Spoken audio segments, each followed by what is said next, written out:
ఖుషీ సినిమాకి వచ్చేటప్పటికి నాకు ఇష్టమైంది ఏంటంటే నా దేశాన్ని ఎంత ప్రేమించాలి అదొక్కటి చెప్పదలుచున్న. మిగతా లవ్ స్టోరీస్ ఎన్ని ఉన్నా కానీ ఏ మేరా జహా అనేది నా దేశాన్ని, అది నా కాలేజ్ అవ్వచ్చు, నా కాంపౌండ్ అవ్వచ్చు, నా ఇల్లు అవ్వచ్చు, నా లొకాలిటీ అవ్వచ్చు. బయట వాళ్ళు ఎవరో వచ్చి ఇక్కడ మీరు డిసైడ్ చేయడానికి మీకు సంబంధం లేదు. నా దేశం, నా ప్రాంతం, నా ఏరియా మీకు సంబంధం లేదు. అది చెప్పడానికి ఏ మేరా జహా. అలా ఒక్కొక్క సినిమా. కానీ ఖుషీ రేపు రిలీజ్ అంటే ఇక్కడ హైటెక్ సిటీలో నేను నాతో పాటు పనిచేసిన చాలామంది ఉన్నారు, కొంతమంది స్టాఫ్ అంతా. వాళ్ళతో కూర్చొని నేను ఫస్ట్ టైం ఇక్కడ మాదాపూర్లో ఉన్న హైటెక్ సిటీలో సినిమా చూస్తూ ఉన్నా. సినిమా మధ్యలో దాన్ని ఇంగ్లీష్లో ప్రెమానిషన్ అంటారు, లేదంటే అది కీడా. ప్రెమానిషన్ అంటే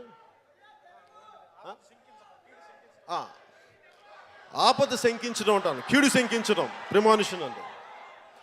సినిమా చూస్తుంటే నాకేమనిపించిందంటే మధ్యలో ఇంటర్వెల్ మధ్యలో, అరే నీకు రాబోయేది కొన్ని సంవత్సరాలు గడ్డుకాలం ఉంటుంది, చాలా కష్టాలు ఉంటాయి, నీకు చాలా ఇబ్బందులు ఉంటాయి అని నాకు ఏదో విపరీతమైన భావన కలిగిపోయి నీరసం వచ్చేసింది, బాధ వచ్చేసింది.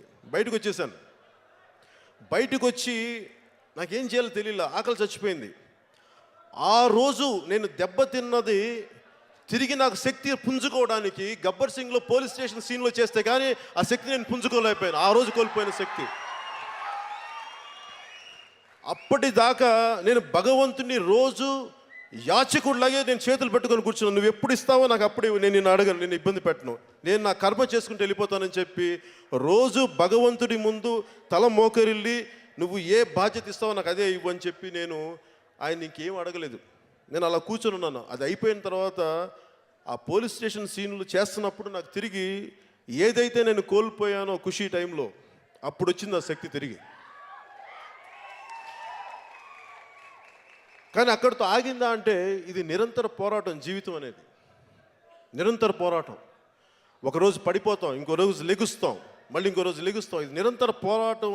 దీన్ని సమానంగా చూడగలగాలి, గెలుపు ఓటమిలు సమానంగా చూడగలగాలి అన్న ఆలోచన నాకు ఆ రోజు నుంచి స్టెబిలైజ్ అయ్యి ఈరోజు నేను గెలుపు ఓటములను సమానంగా తీసుకునే శక్తి నాకు ఉందని చెప్పడానికి నేను ఏమాత్రం సందేహించను.